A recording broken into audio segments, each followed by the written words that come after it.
100 में 90 शोषित है, शोषितों ने ललकारा है। धन धरती और राजपाट में 90 भाग हमारा है। नमस्कार, मैं हूं रतन राज पुरोहित और आप देख रहे हैं सूत्रधार। कहानियों को एक सूत्र में पिरो करके आपके सामने पेश करने का काम करता हूं। ऐसी ही भारत की एक कहानी लेकर के आया हूं। 23 जनवरी 2024 की शाम को प्रधानमंत्री कार्यालय से एक नोटिफिकेशन आता है और उसमें यह घोषित किया जाता है कि बिहार के उप मुख्यमंत्री और 2 बार के मुख्यमंत्री रहे कर्पूरी ठाकुर को भारत रत्न अर्थात भारत के सर्वोच्च सम्मान से उनको सम्मानित किया जाएगा। इसको लेकर के देश भर के अलग अलग मीडिया जगत और अलग अलग राजनीतिक पार्टियों में अलग अलग चर्चाएं हो रही है। भारत रत्न दिया जा रहा है, उसके पीछे बहुत बड़ी कहानी है। आखिर इस व्यक्ति को क्यों भारत रत्न से सम्मानित किया जा रहा है?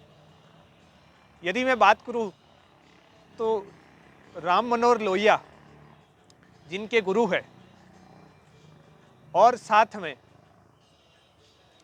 गुरु और शिष्य, यदि राजनीतिक गुरु और शिष्य की यदि मैं बात करूं तो जिसका राजनीति के अंदर यदि लोहिया जैसे महापुरुष का सानिध्य प्राप्त हो, वो किस प्रकार की प्रचंड और ओजस्वी बातें कर सकता है, यह कर्पूरी ठाकुर जी के नेतृत्व में पूरे देश भर को देखने के लिए मिली। यदि मैं उनके निर्णय की बात करूं तो सबसे पहले मुझे ध्यान में आता है कि 1967 में जब वो पहली बार उप मुख्यमंत्री बने, तब देश के अंदर ऐसा पहला राज्य जहां पर अंग्रेजी शिक्षा को हमेशा के लिए समाप्त कर दिया। अर्थात वहां पर समाप्त का मतलब है कि यदि मैट्रिक तक की यदि आप शिक्षा प्राप्त करते हैं और इंग्लिश जैसे विषय के अंदर आप असफल हो जाते हैं, फेल हो जाते हैं, तो भी आप अगली क्लास के अंदर अपना प्रवेश पा सकते हैं। क्यों ये अनिवार्य था? क्योंकि भारत का मानना है और भारत के ऋषि और मुनियों का भी मानना है, ऐसे ही कर्पूरी ठाकुर जी का भी मानना था कि अंग्रेजी है वो भारत की शिक्षा नीति में ठीक नहीं है।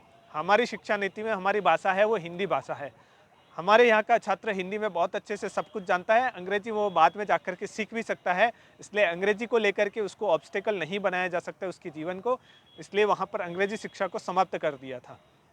इसलिए वहाँ पर एक नारा भी बना और कुछ कटाक्ष भी बने कि यदि आप मैट्रिक पास करते हैं तो वहाँ पर सामान्यतः लोगों को या शिक्षार्थी को कहा जाता था कि आप कर्पूरी डिवीजन के छात्र हैं। इसको लेकर के कटाक्ष किया जाता है, परंतु वो शोषित दलित और समाज के उस व्यक्ति को लेकर के भी बहुत ही लाभदायक था जहाँ पर अंग्रेजी शिक्षा को भारत के अंदर थोपा जा रहा था।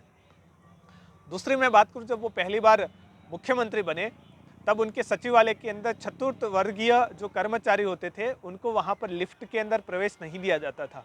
जब वो पहली बार सचिवालय के अंदर गए और मुख्यमंत्री बने तब सबसे पहले उन्होंने यही नोटिफिकेशन जारी किया कि यहाँ पर चतुर्थ वर्गीय श्रेणी को लिफ्ट के अंदर अनुमति दी जाए। यह आज के समय में तो बहुत ही छोटी बात है, परंतु उस समय के सापेक्ष में यदि देखा जाए तो वो बहुत ही बड़ा लोकतंत्र के अंदर शोषित और दलित समाज के लिए सबसे बड़ा अहम योगदान और यह निर्णय साबित हुआ, क्योंकि उस समय शोषित और दलित समाज को दबके हुए वर्ग का माना जाता था, इसलिए उनको प्रवेश नहीं दिया जाता था। यदि मैं 1977 की बात करूं, जब वो दूसरी बार मुख्यमंत्री थे, तब वहां पर मुंगेरी लाल की कमीशन को उन्होंने लागू किया और किसानों के ऊपर जिस प्रकार का कर लगता था उसको भी उन्होंने समाप्त कर दिया था। ऐसे ही उन्होंने कई अहम कदम बिहार की राजनीति में और बिहार की जनता के लिए, शोषित दलित और किसानों के लिए उन्होंने अहम कदम उठाए थे। वो सामाजिक समरसता और दलित और शोषित वर्ग और वहाँ पर लड़कियों की शिक्षा को लेकर के कर्पूरी ठाकुर जी बहुत ही बड़ा योगदान दे चुके हैं। इसको लेकर के भारतीय जनता पार्टी को और वर्तमान सरकार को यह ध्यान में आया कि उनकी सामाजिक समरसता और सामाजिक न्याय को लेकर के बहुत बड़ा इस देश के अंदर योगदान रहा है। इसलिए वो महाभारत, इसलिए माफ़ी चाहता हूँ इसके अंदर कि इस ऐसे महापुरुष को भारत रत्न से सम्मानित किया जाना चाहिए। वर्तमान सरकार ने 23 जनवरी की शाम को यह नोटिफिकेशन जारी किया कि इस जैसे महापुरुष को भारत रत्न से सम्मानित किया जाएगा। परंतु बात आती है कि उनके साथ के जितने भी राजनीतिक नेता है, या ऐसा कहा जाए कि कर्पूरी ठाकुर जी जिनके गुरु थे, राजनीतिक गुरु, उसमें रामविलास पासवान देख लो, नीतीश कुमार देख सकते हैं, लालू प्रसाद यादव देख सकते हैं, उनकी सरकारें रही है, परंतु उनको लेकर के उनको किसी भी प्रकार की कोई चिंता नहीं थी, क्योंकि उनको लेकर के केवल इतनी चिंता थी वोट बैंक को साधना। वर्तमान के अंदर इसको लेकर के बहुत राजनीति हो रही है। क्यों हो रही है? क्योंकि कर्पूरी ठाकुर जी जिस वर्ग से आते हैं वो केवल और केवल 2% है बिहार के अंदर, परंतु जिन्होंने कर्पूरी ठाकुर ने जिस वर्ग के लिए किया वो था अति पिछड़ा वर्ग और पिछड़ा वर्ग। यदि बिहार के अंदर अति पिछड़ा वर्ग और पिछड़ा वर्ग की बात की जाए तो वहाँ पर 29% वोट बैंक है उनका। बहुत बड़ा योगदान है विधानसभा चुनाव और लोकसभा चुनाव को लेकर के। हम देख सकते हैं कि अक्सर इन चीज़ों को लेकर के राजनीतिक रूप दिया जाता है। सामान्यतः की बात यह भी है कि यह एक राजनीतिक रूप से तो देखा ही जाएगा इसको, और भारतीय जनता पार्टी ने राजनीतिक ना कर देख करके इसको सामाजिक समरसता का एक उदाहरण पेश किया है।